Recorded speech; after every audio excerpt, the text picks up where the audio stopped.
guys, welcome to the latest episode of this Unbelievable Life. I've got my dear friend with me, Kari Akin, and she's going to talk about international relations today. Kari, take it away.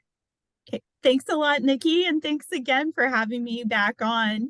I wanted to talk about how important international connections are, and especially how it leads to peacemaking, especially for future generations. I'm from Evansville, so if you're watching from Evansville, I feel like I grew up in an area where most kids didn't have passports and haven't been out of the area and haven't traveled. And I think it starts at home to teach your kids about this. So I have kind of an interesting story from my grandparents on my dad's side. My grandpa grew up in Pyopolis, Illinois, which was a tiny, tiny farm community in southern Illinois. They spoke German in his family. And during World War II, he was traveling with the U.S. Army because he was drafted. And in his last year, he was stationed in Southampton, England. So Southampton is where the Titanic, a lot of people relate Southampton to the Titanic. So he was stationed there in June of 1945. And he met my grandmother she was born in Hong Kong, but her family grew up in Southampton. So she and my grandpa met one summer evening, and they ended up getting married 3 months later in Southampton in September of 1945. The war continued on, so of course my grandpa had to finish out his term, and then he went back to Pyopolis, Illinois. So my grandmother gets a letter from the army. It was dated May 14th, 1946. However, she did not receive it until June 11th, 1946, basically telling her she had 1 week to pack up all her stuff, up to 200 pounds, and to get on a ship to go to the US so she can be with her husband. So she gets on the ship on June 17th, 1946. She does not get to New York City Grand Central Station until July 1st. So I just can't imagine leaving my family behind, in England, they actually had working toilets and stuff. Little did she know she was going to end up on a farm without houses. And then to actually take a ship to get to Pyopolis, or to get to New York City, then she traveled by train for 2 days from New York City to Chicago, down to Carmi, Illinois, and then it was called Dahlgren. And she arrived on June 3rd. However, back then there was not telephones, there was not email, there's not WhatsApp or anything. So my grandfather had no idea my grandma was coming. And he had to go, for some reason, he had to pick up a priest that day. And the way the mail was, I think the mailbox was like a mile or two from his house. So he didn't check the mail very often. And he went to go pick up the priest, and he decided to stop at the mailbox that day.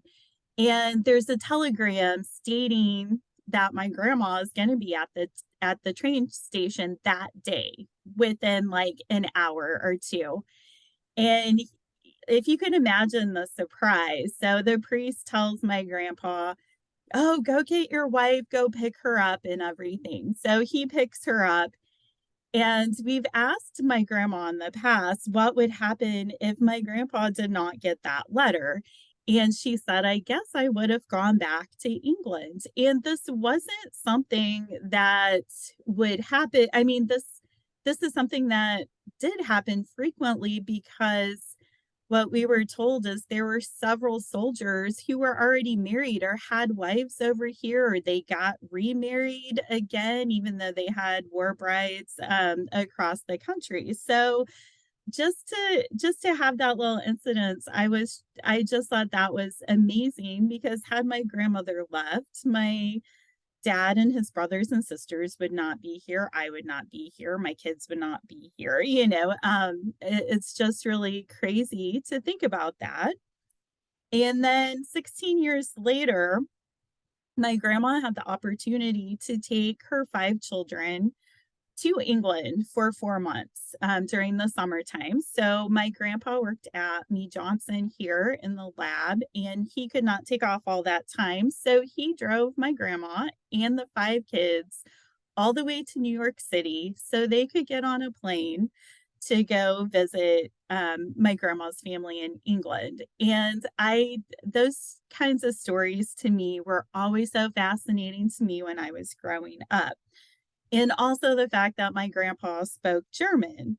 So when I was born decades later, my grandma would always tell me, she she tried to foster a relationship with me and my cousin, who also lives in Southampton, England. We're 6 months apart, so she would constantly have me, we were pen pals, and we would write to each other maybe twice a year, and it wasn't and she would always tell me, she was like, my wish is that you and Nikki will eventually meet up in person, and that you go to England and see where I grew up and see where your great grandparents grew up. So I've always had this curiosity to really learn more about my history and about other cultures as well. So my grandmother unfortunately passed away when I was 16,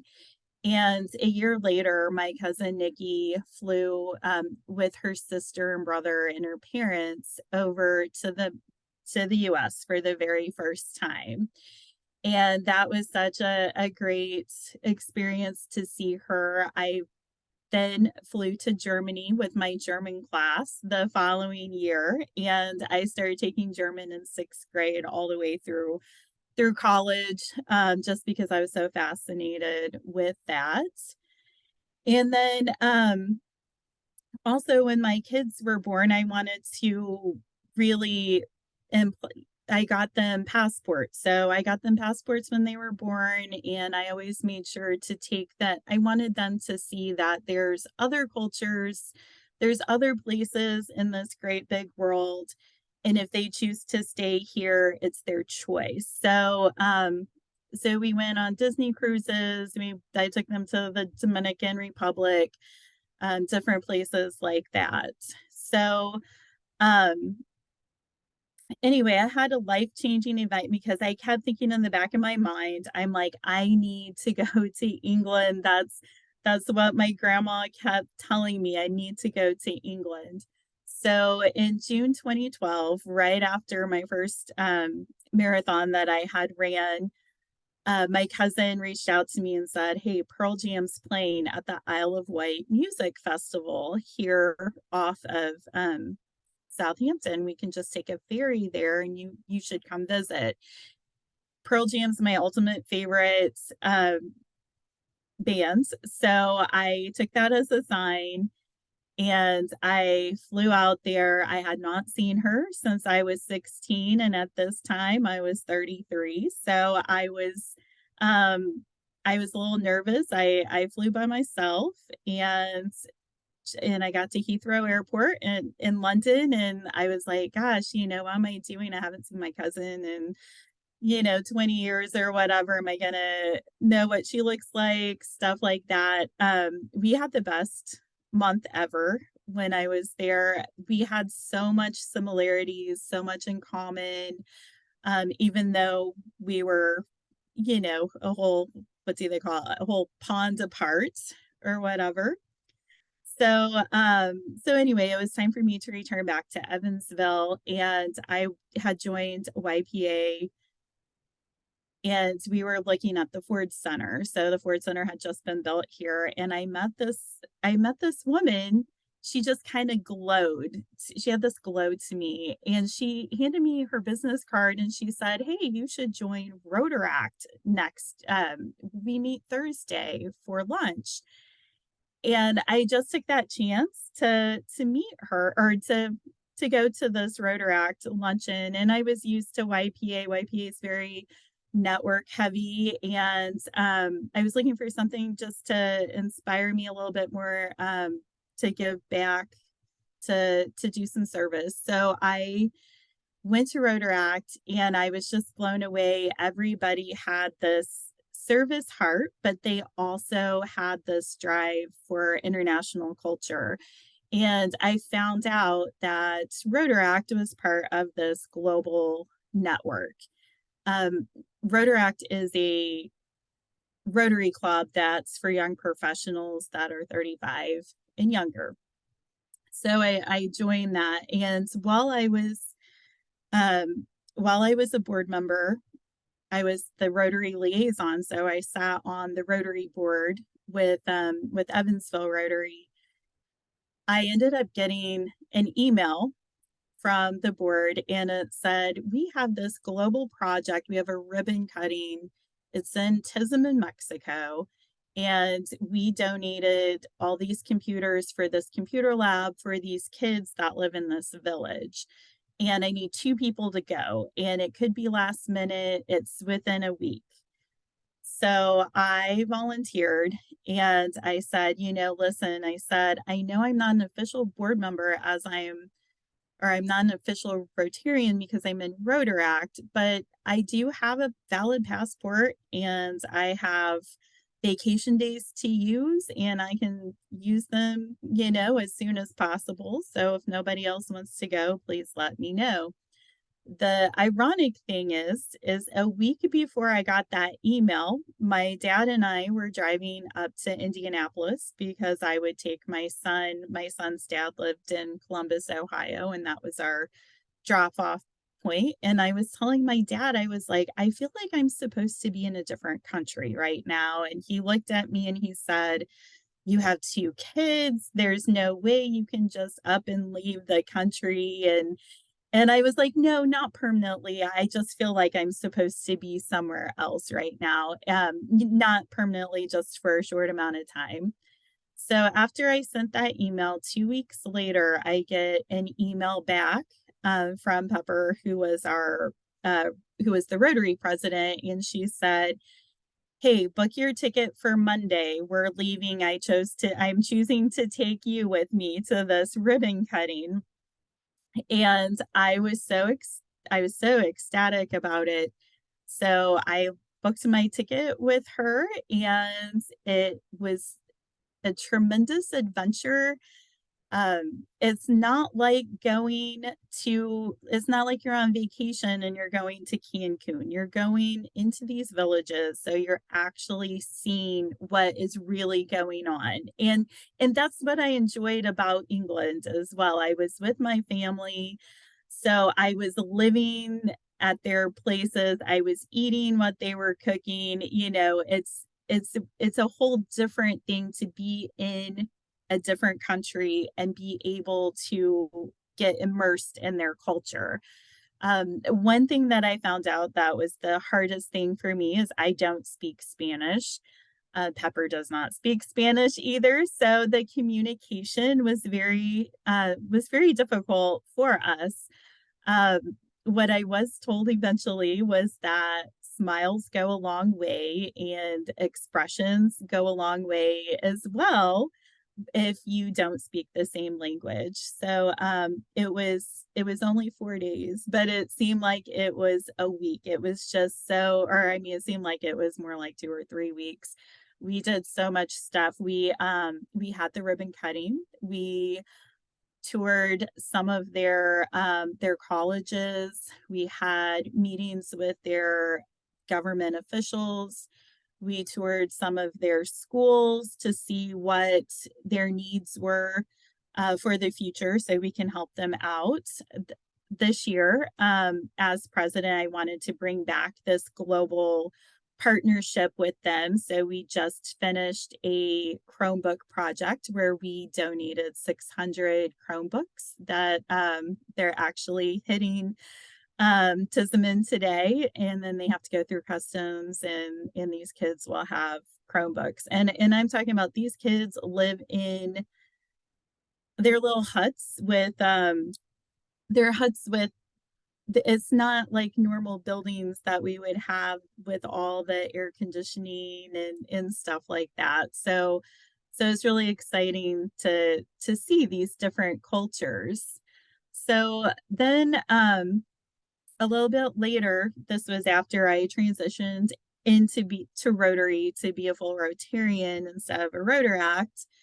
I got a message saying an opportunity to host a TV crew at my house for Rotary. It was called the Monarch Marathon, and basically what it was is it was a reality show. They were doing a full marathon from or not a full marathon, but they were following the migration path of the monarch butterfly from Canada to Mexico. And they were having people run this whole entire length. And they were stopping at places along the route. So they needed people to host them so their costs would be less, and at the same time they're doing a reality show with this. And it was just we do a lot of environmental projects as well, so I volunteered to host them, and that was super amazing because I met Rotarians from Canada and Mexico as well as Europe. They had a chef from Europe that was along with them. And I'm gonna fast forward to we also had there's also this thing called the International Convention, which are like world peace conventions for Rotary. So in 2019, I saw that it was going to be in Hamburg, Germany. So I wanted to really take advantage of this. When you register for the international conventions, you download an app, and everybody that attends the convention, they each have a profile, and you can schedule meetings with them while you're there, dinner, whatever. Um, anyway, I had lots of invitations, and Rotary is usually more, post retirement age. But I had one person, Stefano, who was from Italy. He was a pharmacist. I believe he was like 35 or something at the time, and he reached out to me, and I did I accepted a dinner invitation from him.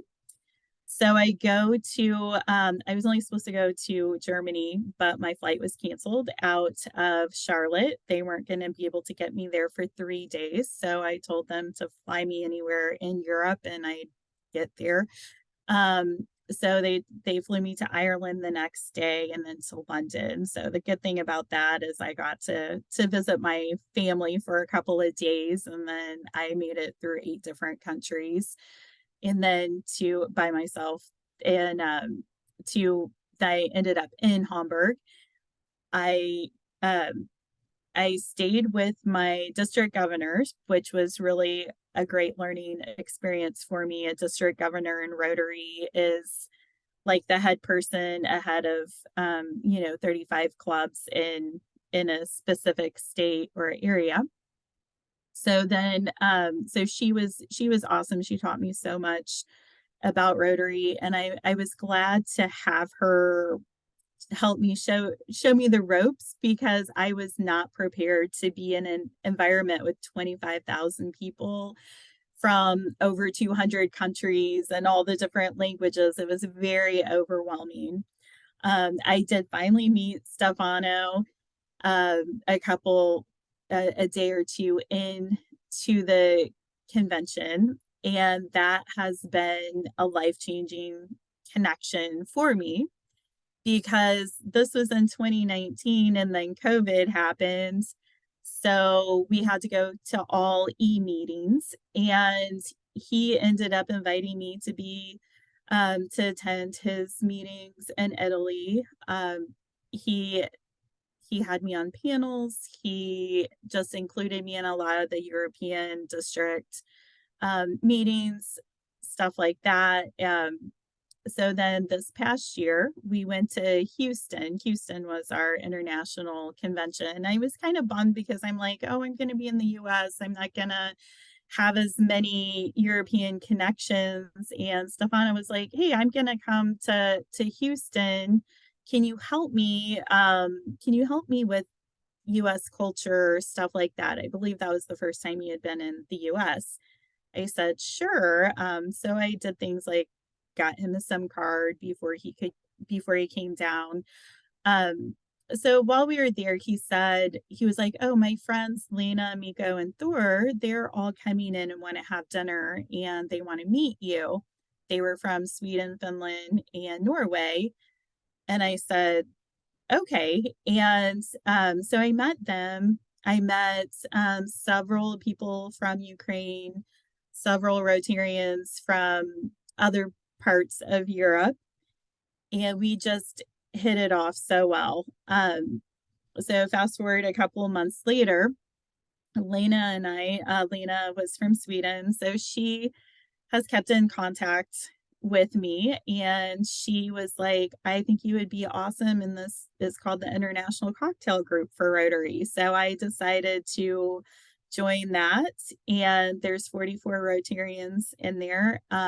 There's no more than two people from each country, and I have learned so much about different cultures from that group. They're very caring. The guy who started it is from Israel, and on my birthday, he actually called me on WhatsApp, so it was kind of nice to have a phone call. And we have monthly Zoom meetings, and we have a WhatsApp group that is pretty active daily. So anyway, and like our big thing is we're hoping once the Ukraine war is over that Lena and Stefano and Mariana from Serbia and I can all travel to Ukraine and help do some rebuilding of their community. And just to give you a little bit of some numbers with Rotary International, their global values is to promote peace, to save mothers and children, provide clean water, grow local economics, supporting education, fighting disease, and supporting the environment. And there's 1.4 million members worldwide. So there's 387,000 in Asia. There's 337,000 in US, Canada, and the Caribbean. There's another 300,000 in Europe and Africa. And then there's like 100,000 in South America.